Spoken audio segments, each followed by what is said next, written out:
Well, good morning, everybody, and welcome to another edition of the ABA Coffee in the Park. My name is Cam Milliken, and I am here with my co-host extraordinaire, Jennifer Herrick. Hello, Jennifer. Good morning, Cam. How are you today? Oh, man, it's a great day in Alberta. The snow is coming down, and I feel good. Do you actually? Not really, but anyway, I say that just to, so that people like me. But nonetheless, we're coming close to Christmas, and so, hey, a little bit of snow at Christmas is always good. I agree. Hey, so tell us about some people that are important to us. Well, we want to thank our gold corporate sponsors, which include the MyShack Group of Companies, Genix and Parkland County. These individual businesses do so much for the Atchison Business Association, and we could not do the work we do without them, so a big thank you to these That's right. companies. Thank you very much. And hey, everybody, just to let you know that we are coming from the Wall Coffee Roasters in the heart of beautiful downtown Atchison. That's right. So if you hear some coffee whirring going on in the background or kids screaming or that kind of stuff, hey, it's just because we're in the coffee shop. That's where we are. That's right. Do we have any announcements? Well, again, the Christmas campaign Yes. is Friday. That's right. For Atchison. For Atchison. Yes. That's right. And we're auctioning off Christmas trees. We are. For kids, We for are. toys. Yeah. And we're auctioning off... Well, lunch with you and I. Okay, we should talk about that for a second, Well, because you that know- sounds kind of weird. Lunch with you and me. Yes. Is it you and I or you and me? Well, I don't It doesn't know. matter. It's grammatical. We're having lunch with us. We're good. That's right. So they can bid to have lunch with you and me. That's right. A 5-course lunch. That's right. One of the courses is all you can eat. That's all we're going to say. I don't know what that means, but nonetheless. And all the money we raise is going to go to kids. Yes. And you can have lunch with me and Jennifer, and you can ask us anything you want. And Jennifer will tell you that she was a fighter pilot once, and I'll tell you that I was a rodeo clown once, and all that kind of stuff. That's right. Yeah, so it'll be a fun lunch. So It will. auction off. This is to all our friends out there. We're counting on you. We want a lot of money because we want a lot of toys. And we'll tell you what was raised. That's right. Yeah. It'll be in the millions. Probably not. But anyway, nonetheless. Hey, anyway, so today I'm really excited about this. Jennifer, introduce our guests. Cam, I'm really excited about this too. We have two amazing individuals joining us this morning, and anybody not even in Edmonton, but I think worldwide, will know these names. Yeah. So it is my complete honor to introduce Mike and Lea Stelter with the Ben Stelter Foundation. So welcome, Hey, both good of to you. have you guys. Hey, thanks so much for having us. Thanks for being here. thank you. And for braving the weather. You are true Edmontonians. To come to beautiful downtown. Come to Atchison. beautiful downtown Atchison. You know, the Absolutely. good part about beautiful downtown Atchison is if you got stuck or something, there's lots of big trucks here, and cranes that can pull They you can out. pull you out. Yeah, That's so right. that's the So it's anyway, perfect. so glad to have you guys here. Thank you for coming. Thank you for having us. So we're going to start off like we do with all of our guests. Mike and Lea, tell us about yourself. Where did you both grow up? Are you true Edmontonians or are you transplants? I'm more of a true Edmontonian than Okay. Leah, but she is born here as well. But yeah, born and raised in St. Albert / Edmonton. Oh, that's kind of Edmonton. Right. Yeah, Yeah. St. Albert. Yeah, next door. Cool. Yeah. And I was born in Edson, and then I moved around when I was a child to Florida, South America. But then, Oh. but then I moved back when I was a teen. Okay, now wait a minute. First of all, why would you ever? No, I won't get. What took you to all those places? My dad works in oil. Okay. And so we had to move around a lot Okay. for his job. Yeah. And so I got to see a lot of cool places when I was a child, but then came back here when I was a teen, and I've been in Edmonton ever since. Wow. Yeah. Okay, that's kind of cool. That is. Yeah. I mean, South America, Florida, and Edmonton on a snowy, wintry day. Okay, I'm liking that so far. That's good. Yeah, Yeah. but I wouldn't change it. Yeah. So, where'd you go to high school, I went to Belrose in St. Albert. Oh, Okay. yes, Melrose. Leah? I went to Stony Plain and then also Jasper Place. in JP. Edmonton. JP. Yeah. My Yeah, rivals. JP, I went to yeah. Rochelle. Oh, so yeah, okay. you guys were our rivals. Yeah, you always beat us in everything. So yeah, anyway, no, that's cool. Yeah. Oh, cool. And so give us a little bit of life's journey in terms of after high school and what'd you do, where'd you go? Yeah, after high school, worked in insurance, or got into that pretty quick, and that was my career for a while, and that's where Leah and I ended up meeting we both worked at the same company. I left, but she was still there, and I was doing some contract work, so I was sort of back and forth to pick up and drop off some files, and that's where Leah and I met. Right. Wow. And it was love at first sight, or Yeah, love at first email. Yeah. Love love, at first love it. email. Yeah, I'm like, See, this is the modern day and age. Love at first email. I like that. It's not love at first No, sight. It's it's love email. at first That's email. right. Yeah. Yeah. Well, that's kind of cool. Yeah. And how long you dated? engaged, got married, obviously. Yeah, How long did all that take? We dated for about 4 years. Okay. And then we were engaged, and then we got married after about 4 years of dating. Awesome. Yeah. Cool. Yeah. That's really great. Yeah. And so children, let's talk about that a little bit. So Yes. you have how many children? You have We have three children. We children. have Dylan, who's 16. Yeah. Ben, who was 6. Yes. And Emerson is 6 now. So you have a 16-year-old? Yes. Come on. Yes. Yeah. Were you married when you were like 17 or like 15 or how? Yeah, exactly. Honestly, like unbelievable. Like, how does that?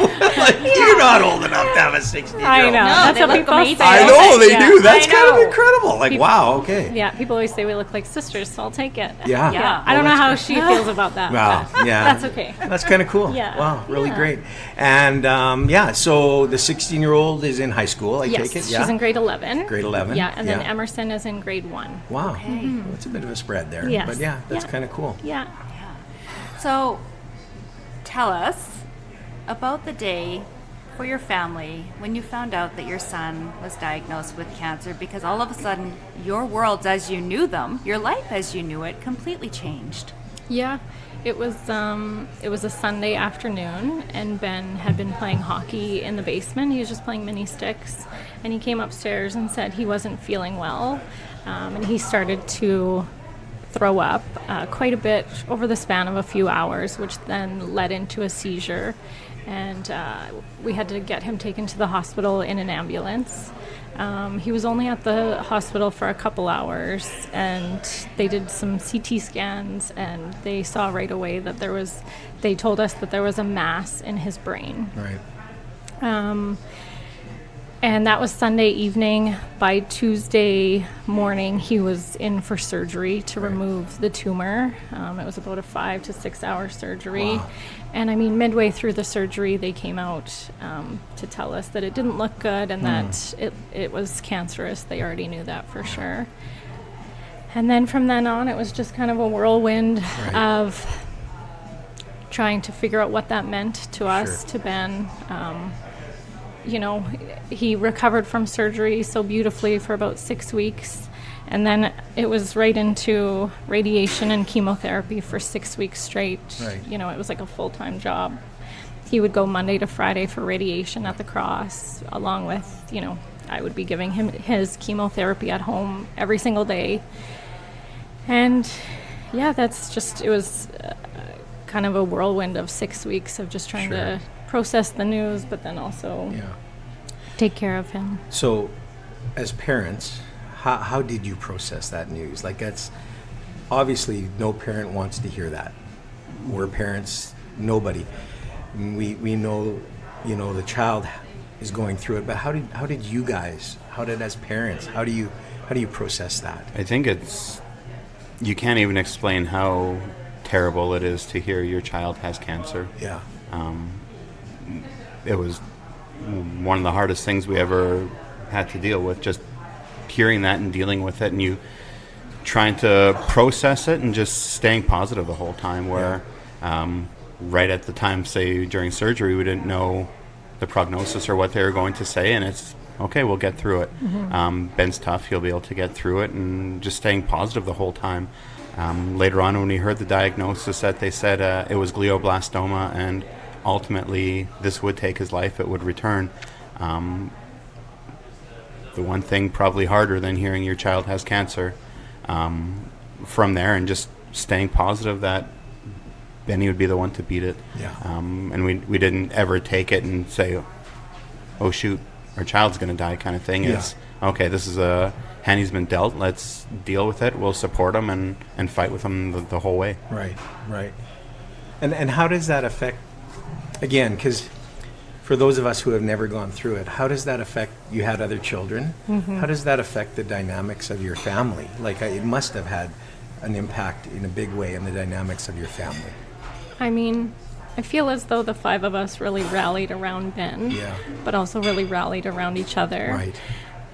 Again, it's really hard to explain that when it kind of all hits you at once, you don't really have time to stop and think. I mean, there's some days that you think, oh my goodness, how is this our life? But for the most part, I mean, we had 3 kids at the time. They were 3, 5, and 15 or 14. Right. You know, so I mean, life was busy anyways. Yeah. But I really feel as though we did a really good job of staying together. And, you know, it was almost like we would get Ben through his treatment that day. He would do what he needed to do, and then we would come together just as a normal family, Right. go for a walk, go Yeah. for a bike ride, you know, just try and stay in the now. Yeah. And, you know, let's play Lego, let's watch a movie. Yeah. Let's not think about, you Sure. know, what we did earlier that Yeah. day. And so his treatments were at the Stollery. You were at the Stollery a lot. We were at the Stollery every single week. Yes. Yeah. Yeah. He had to go to the Cross every single day for his radiation. And then we were at the Stollery every week for blood work to check his blood levels and then just to see how he was doing. Right. Were you still working at the time, Mike? Were you still? Yeah, still working. So it's sort of be able to. My boss at the time was incredible and gave me the time off while Ben was in the hospital to be Right. there with him. Then it was sort of during COVID, which was sort of a blessing in disguise a little bit, where it was one thing that it did end up working well for our family because we got to be home. I had so much time working from home, like just being with the kids. I could still make them lunch or Right. sort of be around in between, and they'd be playing around me while I worked, which worked well. And then I would take off for Ben's radiation. The three of us would pack up and go together, Right. and then come back and just sort of work a bit in the evening. Sure. Yeah, I guess, like you say, a bit of a blessing. Mm-hmm. A terrible situation with COVID turned into, for you guys, what was a blessing. Yeah. Yeah. That's great. And so you're dealing with this as a family. Like, you think many out there do just daily trying to get through it. But then all of a sudden, you're almost in the public spotlight, and that's a very different thing. How did you handle that going through this journey? That must have been tough for you. That one was it was unexpected, obviously, and I will say that there was so many beautiful things about the public kind of knowing about Ben and being able to reach out and support us. You know, I feel as though Mike and I were so, I say lucky, but Yeah. we would receive so many messages of support and love and positivity. You know, there were days where it was a little bit hard to navigate when it felt like everybody kind of knew what we were going through or knew Ben. So Yeah. Yeah, I mean, thinking about that last night and thinking about today, as Jennifer said, you went from kind of just a family that was going through this situation to now all of a sudden everybody knows your story and everybody knows about you and knows about Ben, which is wonderful. And that must have had some highs and lows in that, and especially Absolutely. for you guys. Absolutely, and I guess Ben's battle was about a year underway before it sort of came into the public spotlight a little Right. bit. So it's closer as a family, but we didn't really change after it happened. We just kept going the same way, staying positive with him and Yeah. making sure we made the most out of every day. Not that we thought he was going to pass away, but just to make sure Yeah. every day was the best we could make it for us and the girls, and Ben, obviously, Yeah. just to go out and have fun. But there's definitely highs and lows with it sometimes, especially if it'd be later on with Ben having a tough day or something like that, when sometimes people would see it or send a message or something like that, or it just felt like a little bit more eyes on it, Right. Which could make it challenging, but the good far outweighed Right. any negative with it. The Yeah. community has been incredibly supportive of Sure. us and Ben. They loved him. So, tell us a little bit how it sort of how you were catapulted into that. I mean, how did that? Was there just a knock at the door one day? How did that happen? What was the catalyst of that? Like, I've always been curious about that. Yeah, I know a little bit of the story, but yeah. Sure, no, I'll go back. It goes back to May, so a couple months after Ben had been diagnosed. Met a couple of people, and I guess actually some of Leah's coworkers were trying to put on a birthday car parade for Ben. So still in COVID, we couldn't do a whole lot, go to people's houses or things like that. And Ben loved Corvettes. That was his Yes. favorite car. Yeah. So Leah's coworkers were sort of planning it a little bit. And then one of her coworkers' husbands was friends with somebody in a Corvette club. Ah, okay. So they sort of reached out that way, and that's how we got involved with one friend, Stuart, who sort of took it and grew it even bigger. Wow. He connected, and he is part of a group called Horsepower for Hope, Right. Which does a lot of things for kids battling cancer, and they all have supercars. They're very cool cars, Yeah. which is cool. So it was Ben's birthday. And we were sort of sitting out in the driveway getting ready for this car parade to come by. And then I think Leah's coworker texted and said, "Hey, this got a little bigger than I thought." And we didn't think a whole lot of it. It's like, okay, we were a little nervous, not sure what to expect. If it was just some families in minivans driving by or what was going to happen. But Ben wanted McDonald's for dinner for his birthday that day. So I was like, why don't I go grab it? Just because it turned into a busy afternoon. Ben just got back from treatment. And I was like, I'll go pick it up and bring it back home. So I left, and I was driving maybe 5 minutes away from my house. There's a pretty big parking lot in a warehouse, and it was like packed full of cars. And I saw, I think Global News was there, and I was like, uh-oh, I have a feeling that's for us. So I got the food quick, and we got back home, and I'm like, Leah, like, there's a ton of cars. The news was there, like, this looks big. Sure enough, a few minutes later, we ate quick, came outside, and Global News was outside, and they wanted to interview us. And it's like, okay, like, what's going on? So would this be the first interview? Yes. This would be the first time. Okay, Yes. The first one. Yeah. So then it starts, and I think we heard like a police siren going, and we saw this police car come around the corner, and it was like escorting the whole group of cars, and it was wild. We felt, I guess, to backtrack just a little bit, we let the community know, sort of on the community Facebook page, like, hey, sorry, this is what happened. The neighbors are phoning the police. Traffic jam in the neighborhood. They were there. Yeah, they were there. If this plugs up the neighborhood a little bit, we're sorry. But there was way over 100 cars. Like, it was huge, and so many cool cars, and there's some motorcycle groups that came out as well. And it was wild, and all the cars drove by twice, but it plugged up the neighborhood so bad. There's like one way in, one way out, and luckily there was no emergencies or anything that happened. But it was pretty cool to look down the street and see like all the kids throughout the neighborhood were on their driveway, just like with their jaws dropped, watching these cars drive by. And it was really cool. But there was one car in particular. It was a red Ferrari, and it had Connor McDavid on the side of it, and Leon Draisaitl and Vinyl on the other side, with Mike Smith on the hood. And Ben, loving the Oilers, got super pumped when he saw this car, and jumped up and asked if we can get a photo. So we got a photo with the car in front. And we sort of exchanged information with the person. He dropped off a gift for Ben as well. So we emailed after just saying thank you so much and how much that meant to us. And he reached out later knowing how much Ben loved the Oilers and Connor McDavid. And we were able to connect to get him to meet Connor. So his name is Ashif Mauji. Incredible guy. He's a very close Yes, I've met Ashif. He's a wonderful friend. man. We consider him family now.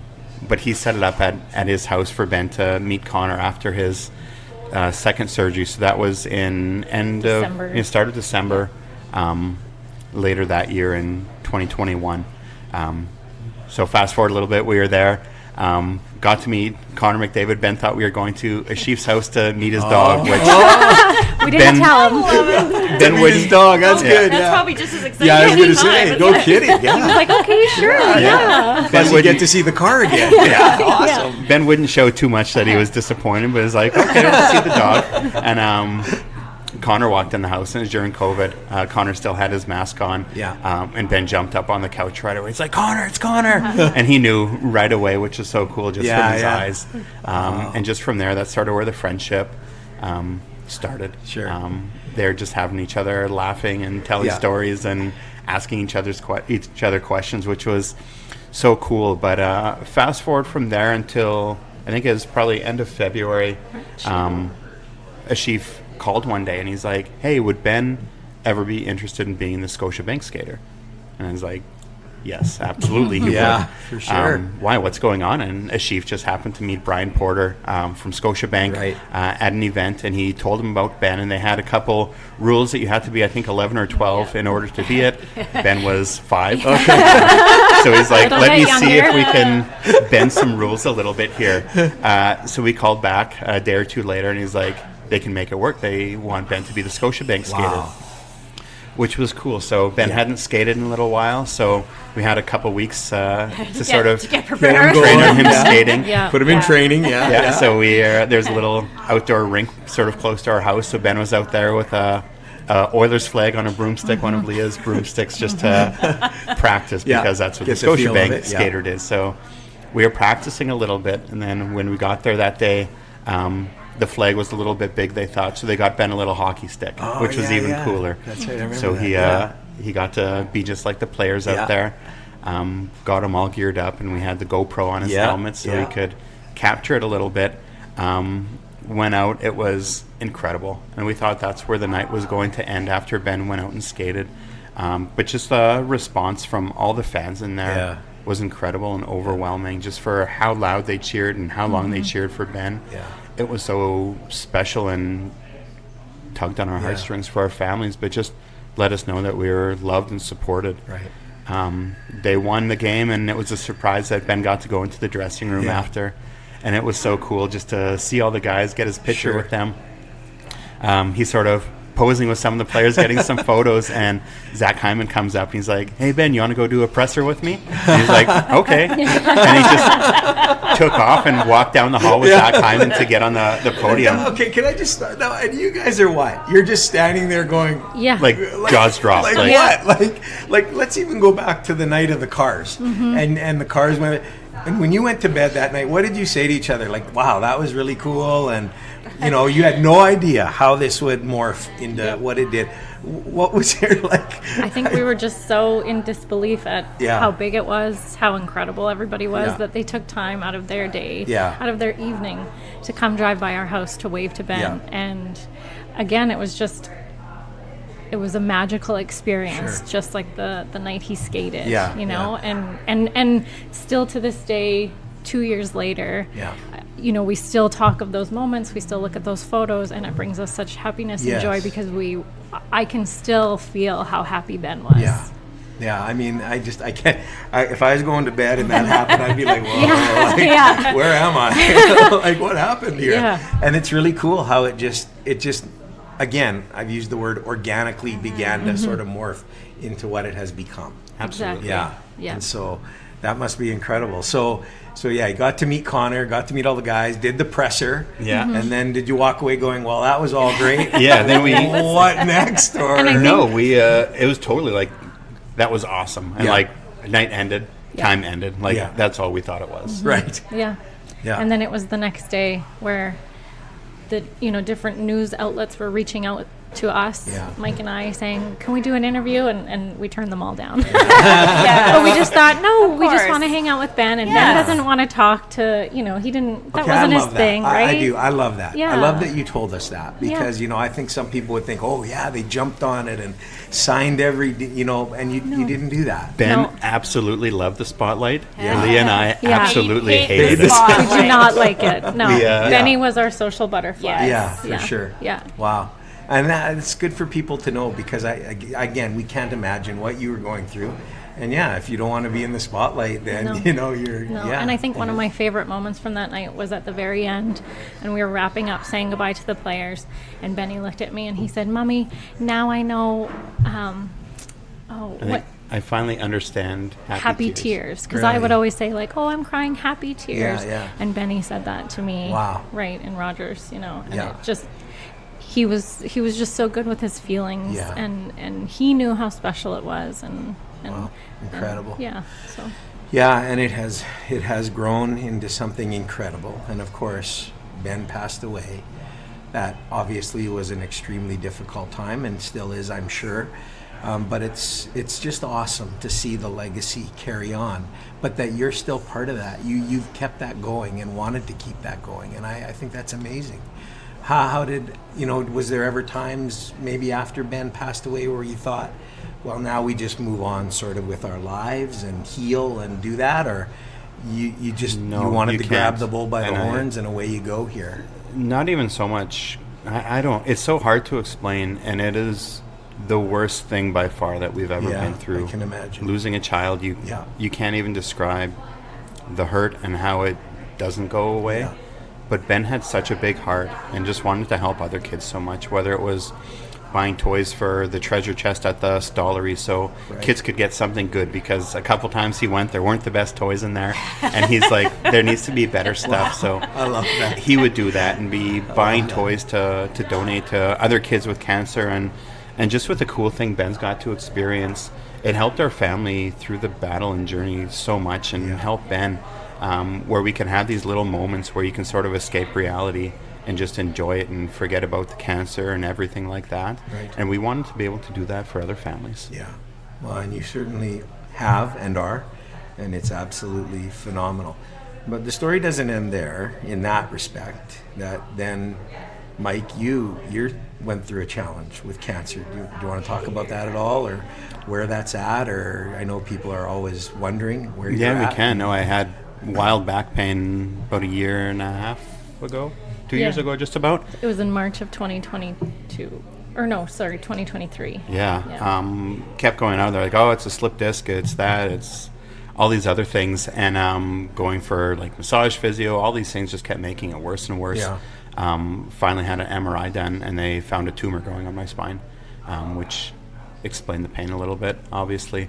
So I've been going through that now. The treatment I needed is called proton therapy. Right.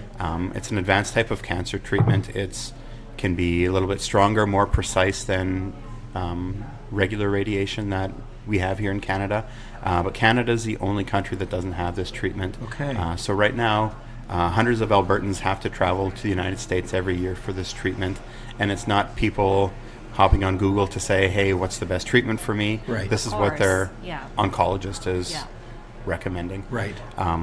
So funny enough, we'd been working as the foundation trying to bring this here. We'd had a lot of meetings about it, learning all about it. And when my oncologist said, what you need is proton therapy, it was sort of laughed in a Yeah. sick way, thinking, of course. Yeah.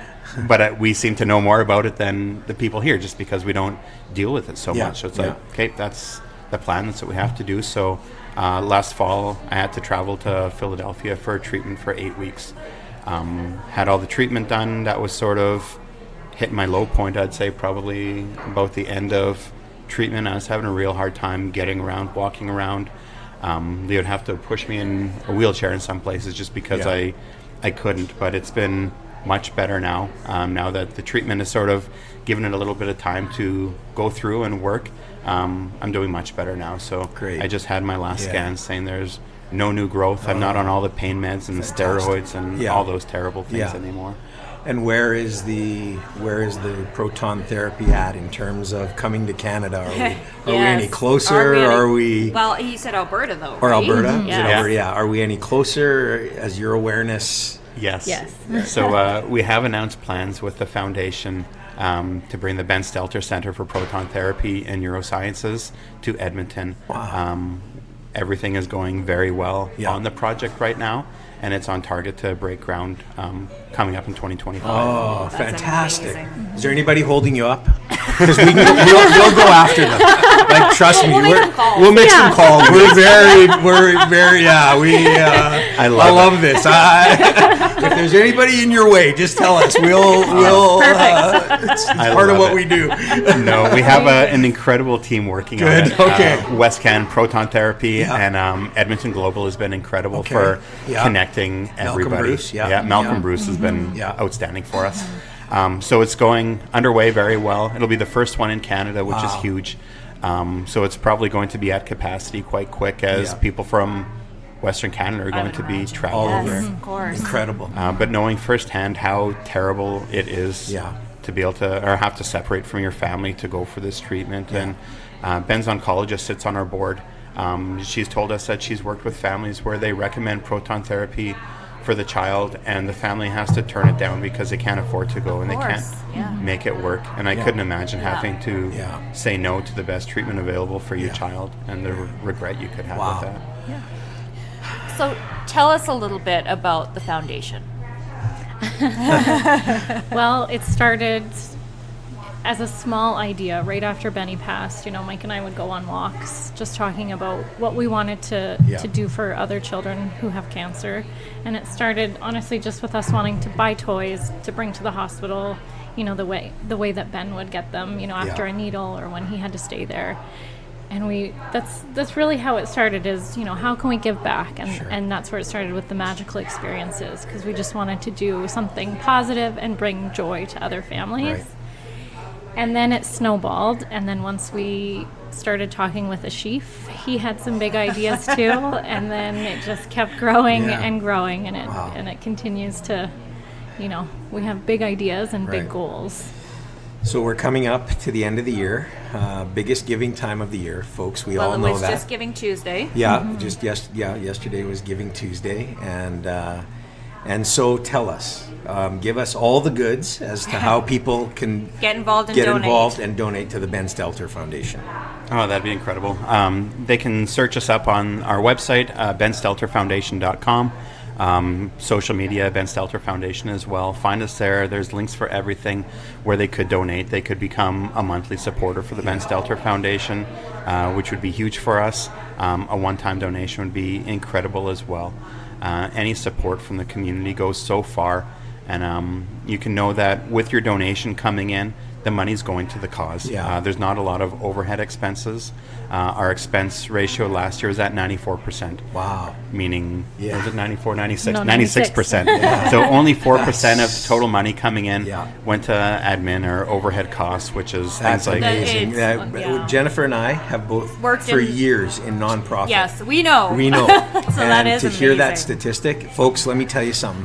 Right there, that's the reason, one of the good reasons. I mean, not the reason, but one of the great reasons to give to the Ben Stelter Foundation, because you know your money is going where it needs to go. That's fantastic. And not only that, for all of our corporations and business folks Yeah. out there, if you're Yeah. going to think about giving, give That's to right. the Ben Stelter Foundation, Right. because it can go a really long ways. Right, Check them out. because you're all business people, and the first question you're going to ask is what percentage goes to admin. And to hear this, it just blows me away. It tells me it's probably one of the, if not the most credible place to put your money right now. That's fantastic. That's absolutely fantastic. Thank you for So, that. yeah. It's something we're proud of, but we feel we're held accountable by Benny. Yeah. His name's on everything. sure. We have to be Yeah. able to make him proud. Yeah. And just knowing how much these families and children battling cancer need it, Yeah. we want to make sure no dollar gets wasted. Right. No. Yeah. Wow. Well, Cam and I can't thank you enough for sharing this. Yeah. We can't even imagine. I mean, I know you've done this a million times, and our little podcast is out there, but thank you for coming. I mean, your story is unbelievable, incredible. I know you hear this, but it's heartfelt from both of us, so heroic. And the difference that Ben is making, but that you in carrying on his legacy is amazing. And like I say, we've been in the nonprofit a lot, and you get to see a lot of things, but when you hear a story like this, you get a little emotional because you just know it's making a huge difference. And yeah, it's just, sorry. Thank you for that. That's We appreciate it. yeah, honestly. So folks, we don't say this a lot or very often, except to have lunch with Jennifer and I. You need to bid high, but I would even be happy if you took that money and gave it to the Ben Stelter Foundation. I really would, because I think this is absolutely amazing to both of you. And you are heroes too. You are. And the whole purpose that we always say of ABA Coffee in the Park is to tell the story behind the story. And the story of Ben is amazing, but your story is amazing as well. As parents, as a husband and a wife, and as what you're going through together, phenomenal. Just absolutely, you are heroes. And so thank you for taking the time on a snowy day to come all the way to the The beautiful downtown beautiful downtown. Sorry of the disappointment. Thank you. Anyway, folks, thank you for listening and appreciate it. Appreciate our listeners. Make sure that you. Do you have anything else you want to say? I think we've said You're it all. done. Okay. So make sure you tell your business associates. Make sure you tell your friends. Make sure you tell your enemies. If you don't have any friends, make one so you can tell them about this podcast wherever you get your podcasts, or at www.atchisonbusiness.com. You can download it from there. Thank you for listening. Thank you, everybody. Thank you, Mike. Thank you, Leo. We love you guys. And hey, we'll see you next time, everybody. Thanks, everyone. See you next week.